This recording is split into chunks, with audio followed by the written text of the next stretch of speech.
So let's talk a little about the Puma Deviate Nitro 2. This new version of the shoe is even better than the first shoe, which we loved.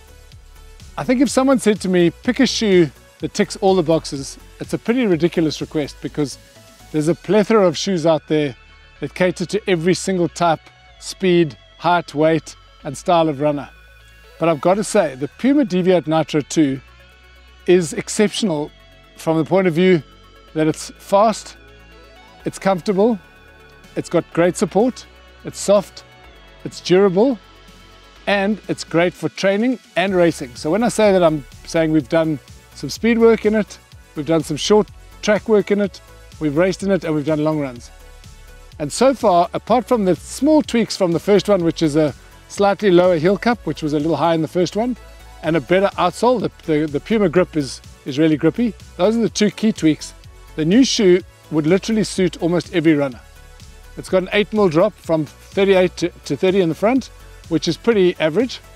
It's 272 grams, so pretty good weight-wise, but it ticks so many boxes. This nitro-infused cushioning in the midsole is really, really good.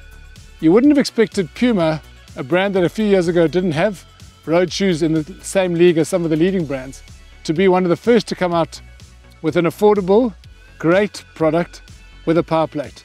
So it's a carbon composite plate, which means the plate, it's an S shape, so it's like a spoon almost. You land on the length of the spoon, and when you go through the front of the spoon, it kicks you forward. But it's not aggressive. It's fairly flexible in the middle, which means that even if you're running slowly, you don't feel the aggressive kick. But it's fairly highly cushioned. I mean, 38 mils in the rear, 30 in the front. That's a fair amount of cushioning. Should suit most people. Some prefer a really hard plate, a faster kicking shoe. There are lots of shoes in the market for you. But for the person wanting a little bit of forward impetus, in other words, a faster transition from heel strike through the midfoot onto the toe, is going to really enjoy the propulsion. But it's not so aggressive because the Nitro, which is actually nitrogen infused foam, which is the Nitro foam, the Nitro Elite foam, people have been reading about, PBA and EVA, is really exceptional. It has to be felt to be understood. It's great. And they last. So unlike the Elite shoe, which is more of a racing shoe, a little softer, this shoe literally ticks all the boxes. It's got a machined upper, which is softer, which means it's more, it works better with your foot. It molds more to your foot. So for those who prefer a slightly wider toe box, it's not as stressful as a narrower toe box because the outer, with the power tape, they call it power tape, which are these little stripes which are embedded into the surface of the upper, actually mold to your foot and give you a little bit of stability, very light amount of stability.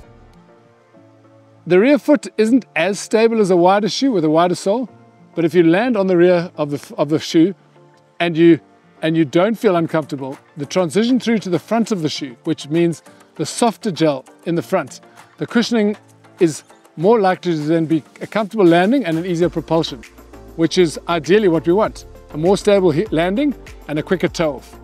So the heel cup has been improved from the first one. It's got great padding around the rear. Adds a little bit to weight, but at 270 gram, we're not talking about a heavy shoe. Then the transition from rear foot to forefoot is critical. We're talking about a comfortable shoe, but over 20, 30 marathon distance, we're still talking about enough support in the rear not to feel like some of the aggressive plated shoes that make you feel like when you lose form, because obviously like most runners, as you get tired, your form degrades and you can find yourself needing a bit more stability.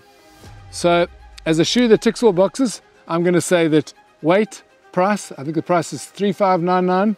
It's a good price for a plated shoe. Comfort, durability, softness, style. It's got new colors. We've been through a new design. We've gone from sort of bright neon oranges and creams to this purple and green one I've got here, to the new black, purple and blue one. So it's a good looking shoe.